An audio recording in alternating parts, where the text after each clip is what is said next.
There are certain things in life I hate. Thanksgiving dinner, I don't hate. No. Delicious Golly, no. meals with friends and football, I don't hate. I do, in fact, hate the rambling wreck of Georgia Tech. We Sure. talk about why next. Locked On Bulldogs.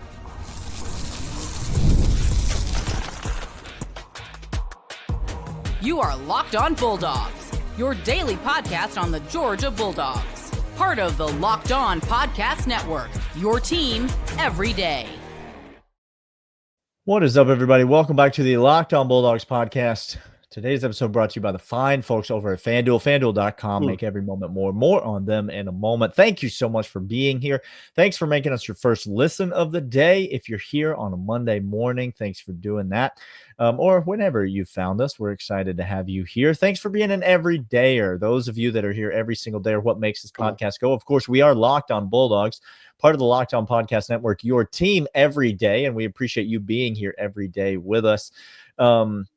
No better time of the year, Clint, to be here every single day than right now. We are, because it's hate week, it's rivalry week, it's tech week, it's Thanksgiving week, it's the week before the SEC championship game, which this just in.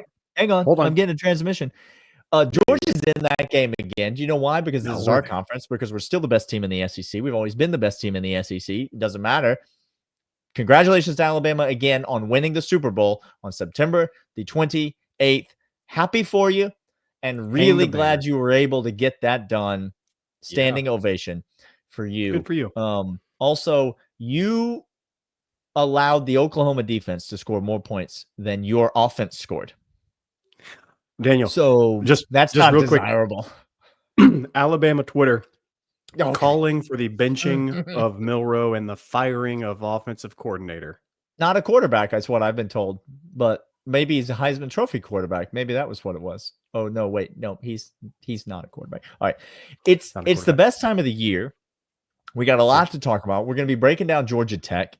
We're going to be getting into all that. If you think in this third segment, I'm not going to talk about Mike White and the win on Sunday, you're sadly mistaken.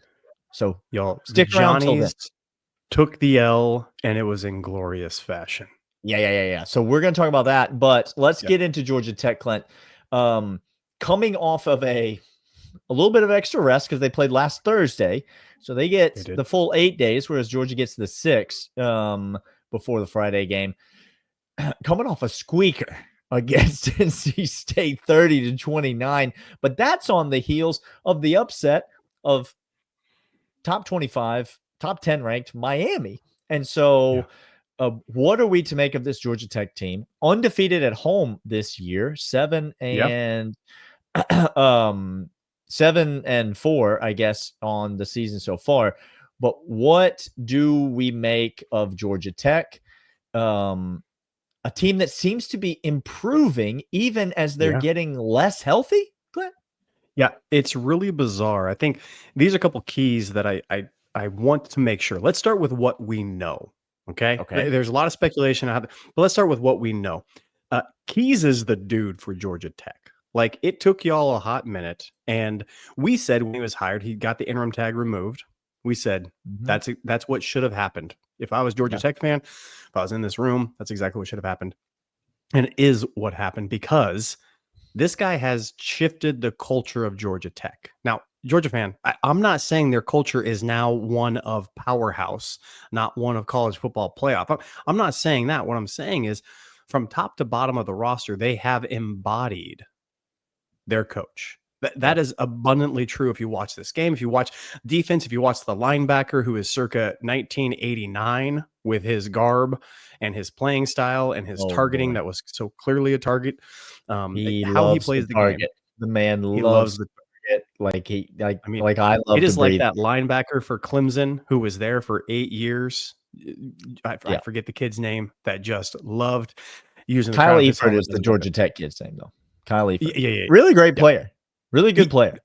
I'm sorry, I'm not disparaging him. He does, in fact, like targeting, but he's. We are disparaging him. We are disparaging him, but he's also a good player. Two things can be true. Two things true. So that's point one. This team is getting injury prone, but from top to bottom, Daniel, it's next man up mentality. That's one thing that they do have over at Yeah, Georgia Tech. The Haynes second thing that King. is Oh, sorry. Go ahead. I was gonna no. talk about the injury. We'll talk about that in the second segment. Go ahead.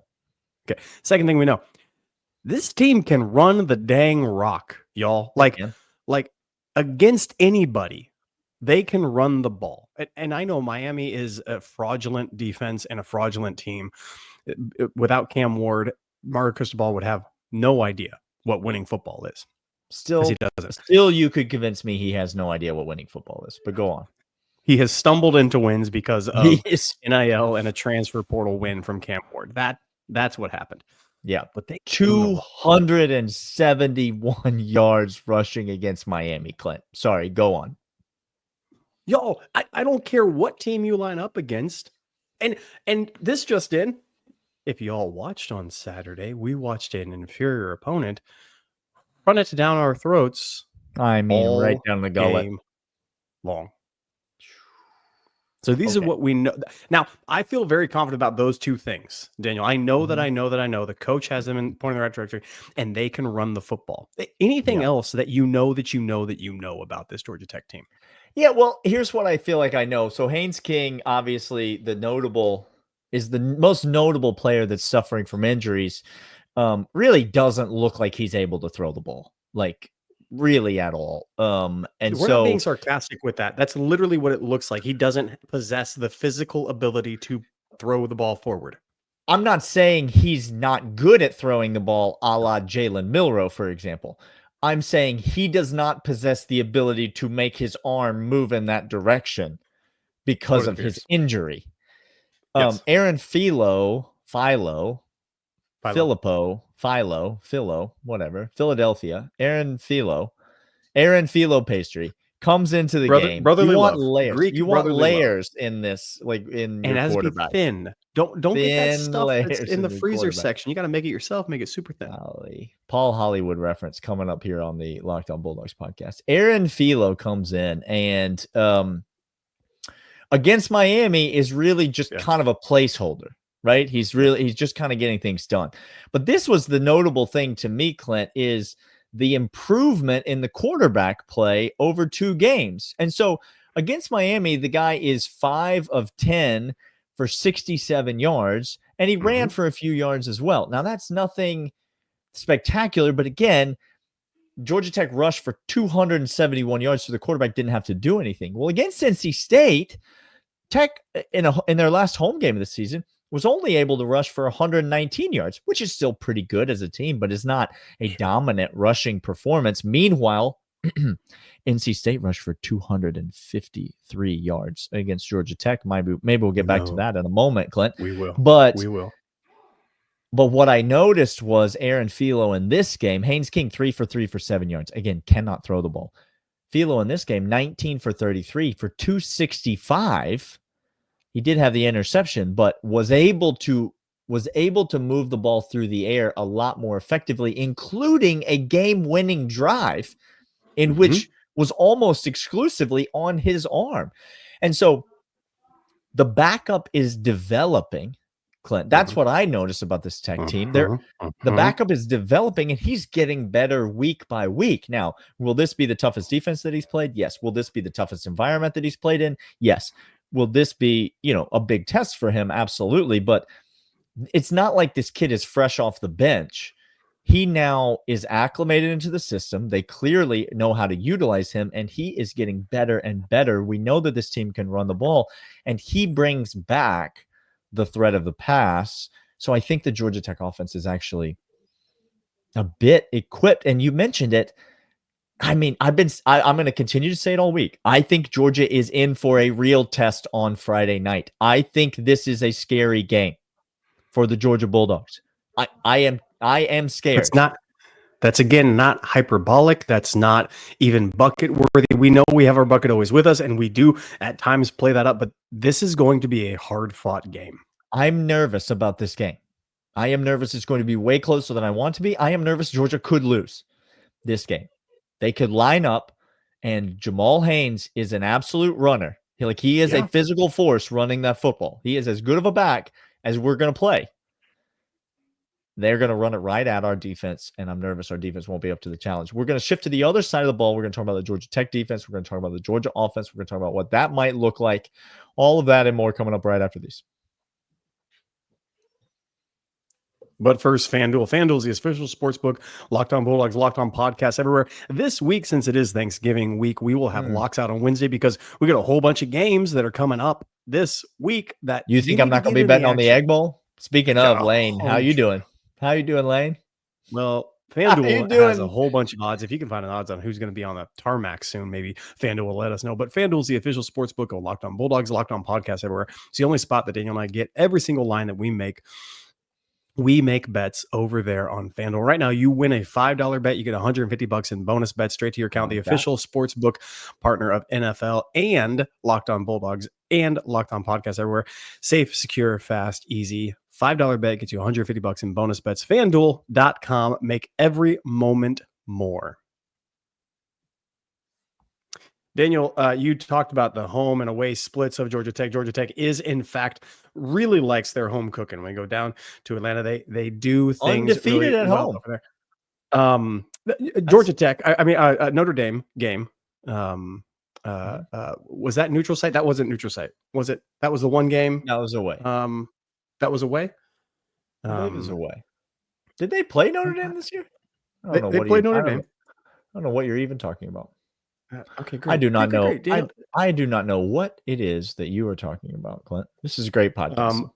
But if you look at Georgia Tech and their home and away splits, they really like being at home. Away, lost to Louisville, lost to Syracuse. Virginia Tech lost to VTech, which was a really odd game. They outgained Virginia Tech rushing and passing. Virginia Tech had a short field on it. Georgia Tech only comes away with 6 points that game, which is just bizarre with how everything else played out in it for the most part. They have a lot of good things going. When it's going well for them, they can get into a rhythm. They can get into a lather. When it doesn't go well for them, things get a little off kilter because I don't think the talent level is there. But if they stay on point, they stay in front of the chains, they're going to do just fine. You saw that against Miami. The whole Miami game, you saw them stranglehold. It's like a Kirby death march for them every single time they get the ball. This is what they want to do. They want to play keep away. They want to have physical running. They don't care who's playing quarterback. Third string quarterback has played at times for them when Haynes King has been out, and they've rotated Philo in and out. They have 3 guys who have played the position. They have a stable running backs, and the offensive line is gritty. That is true, and something to be careful about. Defensive side of the ball, they've had a couple of games that look real. If I'm a Georgia Tech fan, real nerve-wracking. They let good teams score points when they want, and they let bad teams that have no offensive identity score points when they want as well. It's a real hot and cold defense, and it's not timely hot and cold, and it's not even skill up and down. It's just it's kind of chaotic to me. I can't make sense of the defense. Do you have any idea what is going on with this defensive front and backfield for Georgia Tech that has all these wild scores all over the board for them with no continuity whatsoever to it? Yeah, I mean, it is fascinating when you dig deeper into the stats, because I mentioned 250 yards rushing against NC State, but that is kind of a bit of an anomaly. You mentioned that Notre Dame game, Notre Dame rushed for 160 yards against Georgia Tech. Yeah. Nothing too terrible there. Miami only rushed for 88 yards in the loss against Georgia Tech. And so Georgia Tech 41st in overall defense, like total defense. So just by comparison, if you're thinking about the Georgia defense, Georgia's 15th in total defense. Georgia Tech 41st. So not a bad defense, not a bottom half defense, really, but not an upper crust defense either. You mentioned Georgia Tech's rushing offense. Georgia 39th in rushing defense this year in college football. 39th for the University of Georgia. Standard. That's nowhere near what anybody wants. when we say the word soft all year long and you all get mad at us, and then we come and we say 39th in rushing defense. Georgia Tech is 31st in rushing defense this year.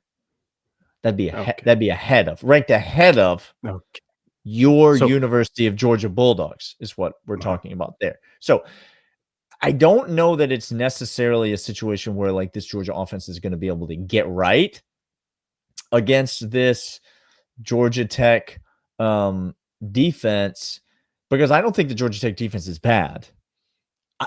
I don't necessarily think you mentioned the struggles on the road. They allowed 34 points to North Carolina in a win on the road. They allowed 31 points to Louisville in a loss. They allowed 31 points to Syracuse in a loss. And they allowed 21 points to a really bad Virginia Tech team in a loss on the road. Like, these were the road games that... And the other two road games to begin the season at Florida State, stop. Just Florida State is... That's, first of all, that's a weird Ireland game. And Florida State's the worst team in the FBS. So there it is. Okay. Notre Dame game was even worse than Oklahoma, Alabama fans. Florida State's that bad. They're even worse than Oklahoma. Tulane has a leg up on you. Like, we can do this game for Notre Dame was a neutral site game. Virginia Tech lost two home cooked Miami against ACC teams, Miami, North Carolina State. Now they go on the road to... The defense has struggled on the road. Yeah. The defense does. This is one thing, and this is why it's so chaotic for me. Defense usually travels well. Like, typically, if your defense can perform up to par, you can count on it in most situations. Typically, there's a few things that are outliers in that crowd or really home cooking, but you can see some consistencies for it. And this is why Georgia's defense is so frustrating, because we see them when the game is really needing them to rise up in atmospheres that need it. They come to the challenge and you think, this is great, this will travel. And then other times against inferior opponents, we just have no interest in it whatsoever. Mississippi State and UMass were our two most pathetic defensive performances all year. Those are the two worst opponents we've played all year. Now, the thing that I'm hoping from this, if we look at defenses traveling not so well, is Georgia Tech does struggle with that. And I think the teams that they struggle with the most in those instances were teams that could line up and could run the ball well. Syracuse has a mobile quarterback, Fran Brown, up there teaching a lot of fundamentals. And when they get away from the run game, Syracuse is bad, like abysmally bad and predictable. And when they need a throw on second and long or third down, it doesn't go well for them. They were doing great running the ball. Same thing with Louisville. Louisville does, in fact, have a good run. They like to spread it out as well. Virginia Tech has no receivers or quarterback passing game to speak of whatsoever. Like, zero. It's abysmal over there. So now that should both excite and concern us, because we are thin at running back. You will not know, and I will not know the status of ETN until game time Friday. So I know that's out there, but yeah, whatever. That's fine. The good news is we saw Frazier reestablish himself just fine. Just fine. Oh my gosh, that was Clemson. Nate Frazier. I'd like to see Cash Jones back, like feeling better, healthy. I think ETN, you give him another week to rest, would be okay there. But I'd like to see Cash Jones back healthy. I think that would be a welcome addition to the backfield. I know he was involved in the passing game, was certainly healthy enough to go last week. I'd like to see him be able to get more involved, but I do think you're going to see another healthy dose of Nate Frazier. But the thing is you can't afford to lose Nate Frazier.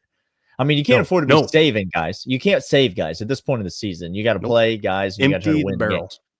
But Georgia certainly cannot be affording to lose any more running backs.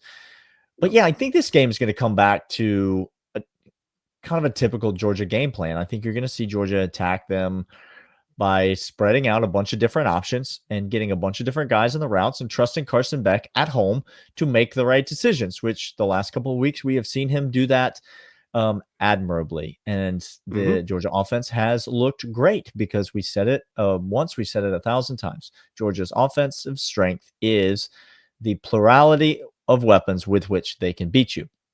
There it is. All that depends on Carson Beck and his ability to play well. I don't particularly love the Georgia Tech pass rush. And so it doesn't particularly concern me, especially with the way that our offensive line is playing. And so I like clean pockets. I like Carson Beck. And then you get the play action going and you get the run game going. And you're able to, I think Georgia's offense at home, I think they should be able to cook just fine. Get the ball going. Yeah. It's the run defense, to me, Clint, is what makes this game so concerning. So, and we'll talk more. If Georgia Tech and Brent Key was smart, they're going to want to milk this clock in Kirby Death March. They're going to take a playbook out of him. Shorten the game. It's going to shorten the game. And so they're going to know, because he knows his defense, they don't scare anybody in the pass rush. And maybe the strength is the secondary. Maybe if I had to choose the strength of Georgia Tech's defense. But even that's suspect at times. And Carson Beck is cooking at home. He has a run game behind him with that offensive line that we finally found the system and the players for it. But they're going to try to play keep away. And the goal is going to be, the goal every game, but the key is going to be, can we stop them on 3rd and 3, 3rd and 4? Because they're going to be one ahead of the 6. If we can't and they elongate, we're not going to have many possessions and time to do with what we want. And that is going to make us frustrated and bucket worthy of game. We're going to come back after this and talk about other keys to the game as well as some Mike White news. But first, these. And these are, in fact, Game Time. Game Time is fantastic. GameTime.co, Game Time app. Download it now. It's got views from the seat. You can toggle the feature and know every single price and every single cent you're going to pay with fees, taxes, bottom line, what it is. Daniel and I, every single time we need tickets to a game, we go to Game Time, whether it's concerts. By the way, how was that concert? You go to that concert yet that you got from Game not yet. Time? It's in early December. We're fine. Yeah, I got the tickets. They're sitting in the Game Time account. We're doing fine. You're doing fine. It's simple. It's easy. Piece of cake. And even if he decided last minute that he needed to add a few to that ticket, that'd be great, because last minute Game Time is fantastic, because up until the very, very start of the event, you can still get tickets. GameTime.co, Game Time app. Get over there right now and you can get into the action with the promo code LOCKEDONCollege for $20 off your first purchase. Terms apply. But again, that's Locked On College. $20 off your first purchase, and it's fantastic. It's easy. It's simple. Views from the seat. The only place that we know. Trusted, secure, safe, and fast. GameTime.co. Get into the game now. All right, Clint. So as we wrap up this first look ahead, we'll be back talking about Georgia Tech more as the week goes on. Overall, I think it's a game Georgia should be concerned about. If this game were on the road, I'm here to tell you I'd be full out nervous, full blown nervous. As it is, I am concerned. Look around college football, friends. Just look at what's happening. Chaos isn't abounding in measurable fashion, Daniel. That can't be the case. Anyone can lose to anyone. And Georgia fans, look me in the eye and tell me you don't honestly believe that we are anyone this year. I'm not saying we're not among the best teams in college football. All right. Despite what the people on the text thread would tell you, I'm not even that pessimistic. Okay. But I am telling you here and now, we are not above losing to anyone. And if you think I'm wrong, go back and watch the tape of Kentucky. Go back, I beg you, and watch the tape. Because this Georgia team can and will come out and look awful against anyone. This is the type of game I joked that Georgia plays 3-quarter games. We don't play 4-quarter games because the first quarter is just us apparently waking up and getting warmed up and getting a lather because we have no interest in doing anything. This is the type of game where if you let Georgia Tech get a lather and you don't show up for it, it's UMass all over again, except Georgia Tech has dudes. You might there's be a in for a big long night. difference. You might be in for a long night if you have been, and it's cumulative effect with a running game. It wears on you. I know that's cliche, but it's cliche because it's true. And this is exactly what Kirby has said. It's the trenches. He said that guys weren't ready. Guys weren't prepared. Guys weren't ready to play. Well, if you come out against Georgia Tech that way, you might be down 14-0 in the second quarter because the offense has had 2 possessions with 8 minutes to go in the second quarter. And the time difference has been something.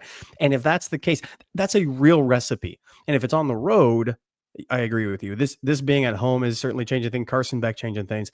But y'all don't sleep on Georgia Tech. Like, now the good news is this. This is honestly, like, maybe you don't want to hear this, and maybe this is me starting to be a little pessimistic and going dark, Daniel, with him. Hey, come on, man. The fact that we're in the SEC Water's championship game, water's fine. The fact that we're in the SEC championship, it just gives a little insurance policy that you could lose a game against Georgia Tech and still win the SEC and still make it the college football playoff. You see what he's doing now, friends. The fact that I am uttering these words should tell you the state. Like, it's bananas. We are Texas A&M, basically, is what he's saying. Let me tell you who's not. Let me tell you who's not Texas A&M. That's Mike White and his Georgia basketball team. Because I don't know how to put this any more simply. St. John's is a really good basketball team. They are going to win a lot of games and be ranked all year long, right? Like in and around the rankings all year long. This is going to be a quality win for Georgia on a neutral site in the Bahamas all year long. And Georgia is 7 games into the season and already has a better win than they've had in the last 2 years combined. What was the first 5 games last year, Daniel? Were we must have won 4 of those first 5. It was not 3 of those first 5.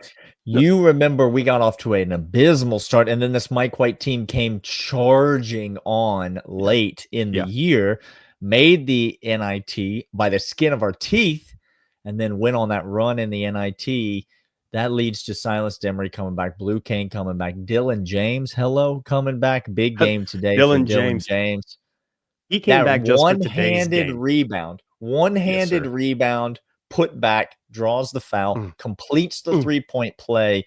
Huge 50% free throw shooter, nails the one that we needed him to do. Steps up, nails. 5 points for Dylan James. I thought Ace Newell was absolutely fantastic. We're going to get tired of saying this year. The kid is everything that he has been advertised to be and more. He lives up to everything that you could possibly want from a 5-star freshman. Yeah. But Silas Demery and the way he played in this game, the leadership that he showed, the way that he moved with confidence with the ball in his hands late in the game. You had a game where Dakota LaFew had 6 points, did not shoot the ball particularly well, was not a double huge digits factor from him. Yeah, absolutely. Was not a huge factor in the offense. Tyron Lawrence, I thought, played an unbelievable game, getting to the basket in critical spots. And Mike White said it after the game. Georgia's defense was the reason they won this game.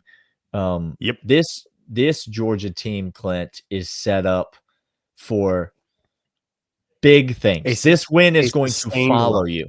Yeah. Yes. This win's going to follow the most impressive thing to me, the defense, Mike White said it, but we were talking pre-production. The off the post, not in the paint, shot blocking ability from this team is incredible to me, because talking about things that'll translate and transfer all year long, if you don't let guys get open shots and they're contested shots and guys can't get to their spot and feel comfortable in it, you make them uncomfortable and you deflect shots going and a little rebound here and there, because we can rebound with the best of them. Daniel, we got long dudes everywhere. This defense was impressive. I think we had like 27 turnovers or something in this game, something crazy. It was just absolutely bananas how many turnovers that we had in this game, and we still came back, fought back, made a 10-0 run early in it. We can score when we need to. We can score different ways. Grit is what I saw today, and we won dirty, and that at times is what you must do in college basketball when the shots aren't perfect, when the refs decide to go ahead and play some sort of games. Georgia, Mike White, I wanted to see the defense. That's what I was saying all week leading up to these 2 games in the Bahamas. I saw it today, and it gives me great hope for the future.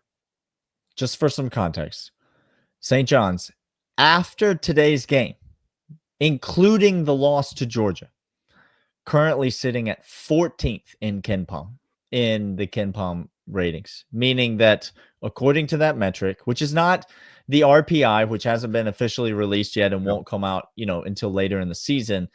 And that's the one that the NCAA tournament committee goes off of. But this is a pretty good preview of that if you're new to basketball. St. John's the 14th rated team in the country. Anything inside the top 50 on a neutral site is considered a quad one win. This is going to be a solid win for Georgia. And, you look at the upcoming schedule, Georgia comes home, a little time off, then Georgia comes home, Jacksonville, and then you get Notre Dame at home. You get Grand Canyon in Atlanta in State Farm Arena, which that'll be a fun game. Grand Canyon, a fun team, a decent team out of the WAC. Yeah. And then you get you get another home game, Buffalo, Charleston Southern, South Carolina State before you get into conference play. Big games. Notre Dame is a big game. Grand Canyon is a big game. More opportunities before conference play for Georgia to get quality wins already with a win at Georgia Tech on the road. Yeah. And now you get chances for more. Quick question. I think, where would you, if St. John's was to get a ranking in March Madness, what seed would you give them? Yeah, I think you're looking at a team that could potentially be as high as a 3 seed. I was just going to say 3 or 4 seed. Maybe a 4. Okay. We just beat a 3 or 4 seed neutral site. There it is. And listen, we were right there with Marquette, who's a 2 seed. 2 seed, yes. Right there with that Marquette team on a neutral site. I'm just telling you, don't let this Georgia team win some conference games and get hot. Mm-hmm. Okay? They may do some damage in this thing, y'all. I'm telling you, don't let this Georgia football team sneak into the SEC championship game now. Don't let us. Don't y'all go losing a bunch of games and let us get into that. No. He is Daniel. I am Clint. Locked On Bulldogs, part of Locked On Podcast every single day. We'll see you guys tomorrow when we continue to preview this Georgia Tech hate week. We'll see you guys then. See you.